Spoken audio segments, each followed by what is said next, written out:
समाजवादियों ने कहा कि अगर आप अमेरिका से नकल कर रहे हो, आप डेवलप्ड कंट्री बनना चाहते हो, तो जो डेवलप्ड कंट्री में व्यवस्था है वोट डालने की, उसको क्यों नहीं अपना रहे हो आप। अमेरिका जैसा देश जो अर्थव्यवस्था में ताकतवर है, वो अपने आप महीनों बैलेट से वोट डलवाता है। जापान जैसा देश जहां से ईवीएम कभी बनी, वो बैलेट से वोट डलवा रहा है। जर्मनी का जो सुप्रीम कोर्ट है, उसने ये पाबंदी लगाई कि अगर ईवीएम से मशीन से वोट पड़ेगा तो वो अनकॉन्स्टिट्यूशनल है। ये तीनों बातें जो मैंने कही हैं, इन तीनों बातों पर आप खुद विश्लेषण करिए। और भारत सरकार ये कह रही है कि हम दुनिया में सबसे ताकतवर देश बनने जा रहे हैं और बनना चाहते हैं। तो क्या अविश्वास के साथ आप ताकतवर बनना चाहते हैं? जनता को विश्वास हो और सीक्रेट बैलेट, आज तो ये पता लग जाता है इस गांव में, इस मजरे में वोट किसको मिलने वाला है, किसको पड़ने वाला है। तो ये सीक्रेट बैलेट कहाँ है वोटिंग?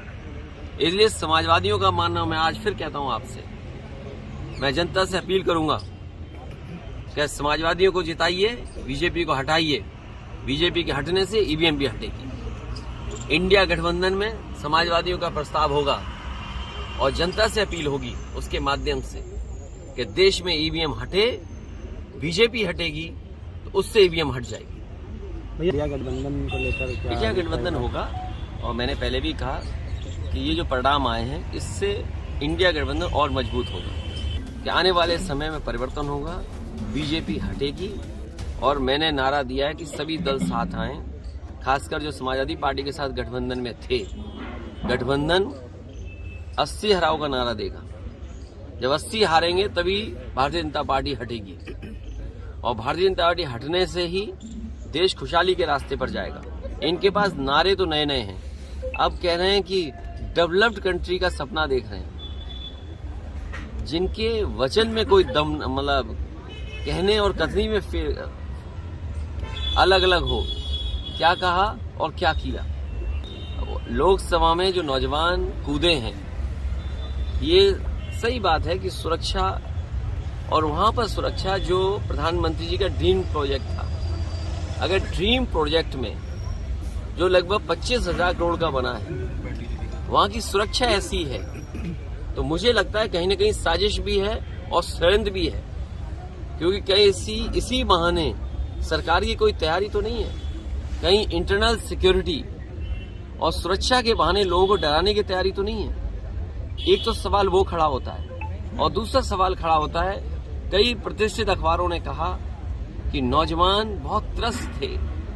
नौजवानों के परिवार से जब जर्नलिस्टों ने बात की, तो परिवार के सदस्यों ने बताया कि नौजवान दुखी थे, उन्हें रोजगार और नौकरी नहीं मिल पा रही थी। इसी वजह से गूंगी बहरी सरकार को जगाने के लिए वो नौजवान लोकसभा में कूद गए। भैया, एमपी में यादव मुख्यमंत्री बनाया है भाजपा ने, इसको यूपी से जोड़कर देखा जा रहा है, क्या मानते हैं, क्या असर डालेगा 24 के चुनाव में? ये केवल 24 तक हैं, और 24 के बाद क्या होगा वो आप जानते हो क्या होगा। ये केवल दिखाने के लिए हैं।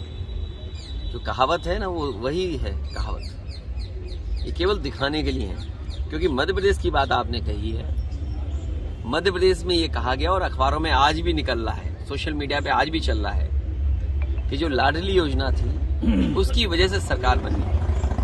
देश के प्रधानमंत्री जी ने भी ये कहा कि महिलाओं का वोट ज्यादा मिला।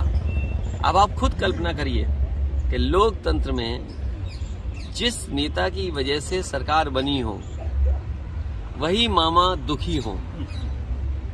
मामा को दुखी करना ये अच्छी बात नहीं है। और इसका परिणाम जो आने वाला है, तो वो आने वाले समय में 24 को आप देख लेंगे। 24